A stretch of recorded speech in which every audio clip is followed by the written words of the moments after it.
आज प्यारे बच्चों, आज हम पृथ्वी की उत्पत्ति और स्थल मंडल के विषय में जो है वो वार्तालाप करेंगे। पृथ्वी की उत्पत्ति को जो है हम जो उसके सिद्धांत हैं उसको हम दो भागों में बांटते हैं, प्रारंभिक सिद्धांत और जो है आधुनिक सिद्धांत। जो आरंभिक सिद्धांत हैं उसके अनुसार जो पृथ्वी की उत्पत्ति है उसमें विभिन्न दार्शनिकों वैज्ञानिकों ने अपने अपने विचार प्रस्तुत किए हैं और इसमें सबसे जो लोकप्रिय मत है वो दार्शनिक इमैनुअल कांत का है, जिन्होंने 1796 में गणितज्ञ लाप्लेस के जिसमें संशोधन प्रस्तुत किया और कहा कि नीहारिका परिकल्पना, जिसे बाद में नीहारिका परिकल्पना के नाम से जाना गया। इस परिकल्पना के अनुसार ग्रहों का निर्माण धीमी गति से घूमते हुए पदार्थों के बादलों से हुआ, जो सूर्य की युवावस्था से जुड़े हुए थे। बाद में 1900 ईस्वी में चैम्बरलिन और मोल्टन ने कहा कि ब्रह्मांड में एक अन्य भ्रमणशील तारा सूर्य के नज़दीक से गुजर रहा है। इसके परिणामस्वरूप तारे के गुरुत्वाकर्षण से धीरे धीरे सूर्य सतह पे एक सिगार शेप्ड अर्थात आकार का पदार्थ निकलकर अलग हो गया, जिसे बाइनरी स्टार हाइपोथेसिस के नाम से जाना जाता है। यह तारा जब सूर्य से दूर चला गया तो इसे सूर्य सतह से बाहर निकला हुआ यह पदार्थ सूर्य के चारों तरफ घूमने लगा और धीरे धीरे ये पदार्थ संगठित हुआ अर्थात संघनित हुआ और इसमें बाद में ग्रहों का रूप धारण कर लिया। पहले सर जेम्स जीन्स और बाद में सर हैरोल्ड जेफरी ने इस मत का समर्थन किया, परंतु समय परिवर्तन के साथ साथ यह तर्क दिया गया कि सूर्य के साथ एक और साथी तारे के होने की बात कही गई, जिसे द्वैतिक या द्वैतारक सिद्धांत या बाइनरी हाइपोथेसिस कहा गया। और 1950 में रूस के ऑटो सिमंड और जर्मनी के कार्ल वाइज़कर ने नीहारिका परिकल्पना में कुछ संशोधन किए। इनके विचार में सूर्य एक सौर नीहारिका से घिरा हुआ था, जो मुख्यतः हाइड्रोजन, हीलियम और धूलिकणों से बनी हुई थी, और इन कणों के घर्षण और टकराने से एक तस्तरी के आकार का बादल बन गया, जो और बाद में अभिवृद्धि या क्रिकेशन प्रक्रम के द्वारा ही ग्रहों का निर्माण हुआ।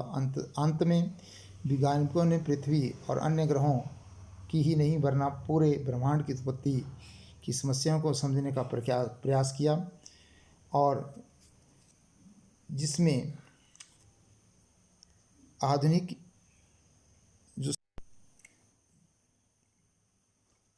सिद्धांतों में सबसे महत्वपूर्ण सिद्धांत बिग बैंग सिद्धांत या था, जिसे विस्तारित एक्सपेंडिंग यूनिवर्स हाइपोथेसिस भी कहा जाता है। और 1920 में एडविन हबल ने प्रमाण दिए कि ब्रह्मांड का विस्तार हो रहा है और समय बीतने के साथ साथ अनेक आकाशगंगाएं एक दूसरे से दूर होती चली जा रही हैं।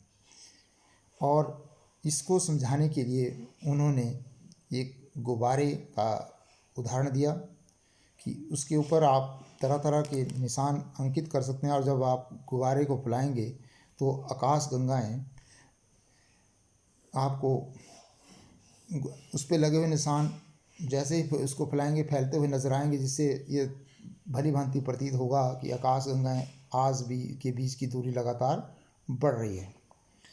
और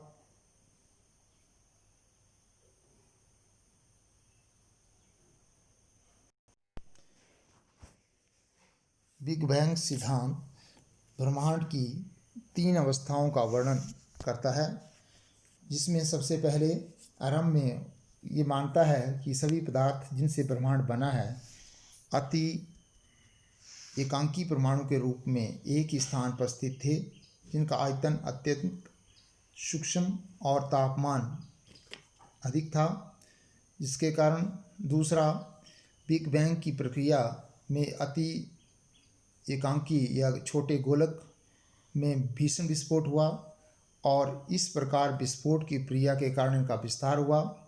वैज्ञानिकों का विश्वास है कि बिग बैंग की घटना आज से लगभग 13.7 अरब वर्ष पहले हुई थी। ब्रह्मांड का विस्तार आज भी जारी है और विस्तार के कारण कुछ ऊर्जा पदार्थ में परिवर्तित हो गई। विस्फोट के बाद 1 सेकंड के अल्पांश के अंतर्गत ही विस्तार हुआ और उसके बाद विस्तार की धीमी गति पड़ गई और बिग बैंग में होने के आरंभिक 3 मिनट के अंतर्गत ही पहले परमाणु का निर्माण हुआ।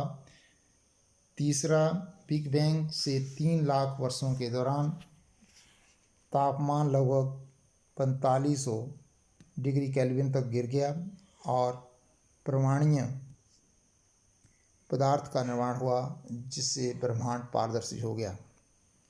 ब्रह्मांड के विस्तार का अर्थ आकाश गंगाओं के बीच की दूरी को में विस्तार होना माना जा सकता है और हॉयल ने इस का विकल्प स्थिर अवस्था संकल्पना या स्टेडी स्टेट कॉन्सेप्ट के नाम से प्रस्तुत किया।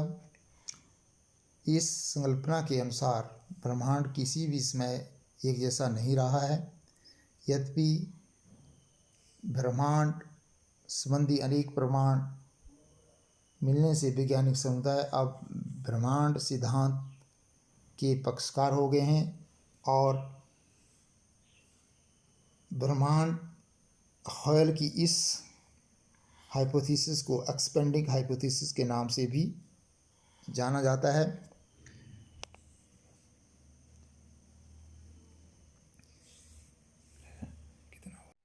आरंभ में पृथ्वी चट्टानी, गर्म और वीरान ग्रह माना जाता था, जिसका वायुमंडल काफ़ी विरल था, जो हाइड्रोजन और हीलियम से बना था।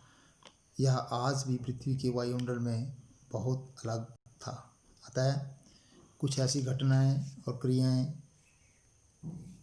हुई जिनके कारण चट्टानें, वीरान और गर्म पृथ्वी एक ऐसे सुंदर ग्रह में परिवर्तित हुई जहाँ बहुत सा पानी, जीवन के रहने के लिए अनुकूल वातावरण उपलब्ध हुआ।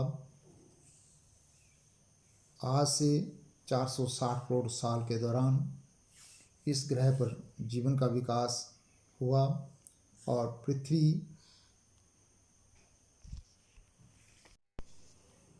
की जो संरचना हुई वो अनेक परतों में हुई। वायुमंडल की बाहरी छोर पर पृथ्वी की जो परत है उसको करोड़, पृथ्वी के करोड़ तक जो पदार्थ हैं वो एक समान नहीं है।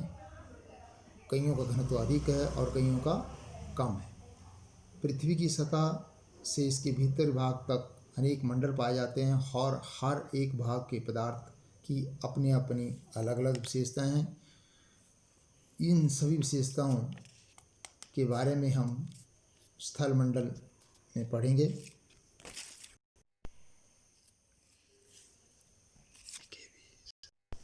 The rigid part of the earth consisting the crust and upper mantle is known as lithosphere.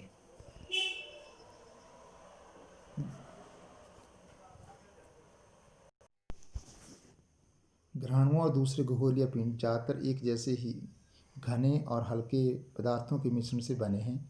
उल्काओं के अध्ययन से हमें यह बात भलीभांति ज्ञात हुई कि बहुत से ग्रहाणुओं के इकट्ठा होने से ग्रह बने और पृथ्वी की इस रचना की इसी प्रक्रम के अनुरूप जब गुरुत्वाकर्षण बल के कारण ये आपस में संघनित हो रहे थे तो उन इकट्ठा होते पिंडों ने पदार्थ को प्रभावित किया और इससे अत्यधिक गर्मी या ऊष्मा उत्पन्न हुई और यह क्रिया जारी रही। उत्पन्न पदार्थ से पदार्थ पिघलने या गलने लगा और पृथ्वी की उत्पत्ति के दौरान और उत्पत्ति के तुरंत बाद यह हुआ। अत्यधिक ताप के कारण पृथ्वी आंशिक रूप से द्रव अवस्था में रह गई और तापमान की अधिकता के कारण ही हल्के और भारी घनत्व के मिश्रण वाले पदार्थ घनत्व के अंतर के कारण अलग होना शुरू हो गए और इसी अलगाव से भारी पदार्थ जैसे लोहा और निकल पृथ्वी के केंद्र में चले गए और हल्के पदार्थ पृथ्वी की सतह या ऊपरी भाग पर तरफ आ गए। समय के साथ यह और ठंडे हुए और ठोस रूप में परिवर्तित होकर छोटे आकार के होते गए और अंत में यह पृथ्वी की भूपट्टी के रूप में विकसित हुए। हल्के व भारी घनत्व वाले पदार्थों के पृथक होने की प्रक्रिया को विभेदन कहा जाता है और चंद्रमा की उत्पत्ति के दौरान भीषण संगठन या जाइंट इम्पैक्ट के कारण पृथ्वी का तापमान पुनः बढ़ा, फिर ऊर्जा उत्पन्न हुई, फिर विभेदन का दूसरा चरण आरंभ हुआ और विभेदन के इस प्रक्रिया के द्वारा पृथ्वी का पदार्थ अनेक परतों में अलग हो गया। पृथ्वी के धरातल से करोड़ तक कई परतें पाई गई जिसे भूपट्टी, प्रवाल और करोड़ या कहा जाता है की बनावट के आधार पे हम इसको 3 परतों में विभक्त करते हैं। पहला इसका जो भेदन है वो हम 2 प्रकार से कर सकते हैं। पहला केमिकल के आधार पे, केमिकल कंपोजिशन के आधार पे जो है पृथ्वी की 3 परतें हैं, अपर क्रस्ट, मेंटल एंड कोर। जो क्रस्ट है वो ऊपरी परत होती है और इसमें सिलिका और एल्युमिनियम की बहुलता होती है, जबकि मेंटल दूसरी परत आती है, मध्यम परत इसको हम कहते हैं और इसमें सिलिका और मैग्नीशियम पाया जाता है और सबसे बाहरी पदार्थ से बनी हुई कोर, जिसको क्रोड कहा जाता है या नेफे भी कहा जाता है, निकल और फेरस जैसी धातुओं से बनी हैं। जबकि भूकंपीय तरंगों के आधार पे इसको हम इस प्रकार भी विभक्त कर सकते हैं, जिसमें जो उपरोक्त डायग्राम में हमने दर्शाया है इसके अनुसार क्रस्ट, मेंटल, कोर को भी आगे विभक्त किया गया है। सबसे ऊपरी परत क्रस्ट है, मेंटल ऊपरी मेंटल और लोअर मेंटल, और थर्ड परत जो है वो आपकी क्रोड आती है, जिसे अपर इनर कोर और आउटर कोर कहा जाता है और इसकी जो ऊंचाई है और इसके जोन्स हैं वो डायग्राम में भलीभांति दिखाए गए हैं। धन्यवाद।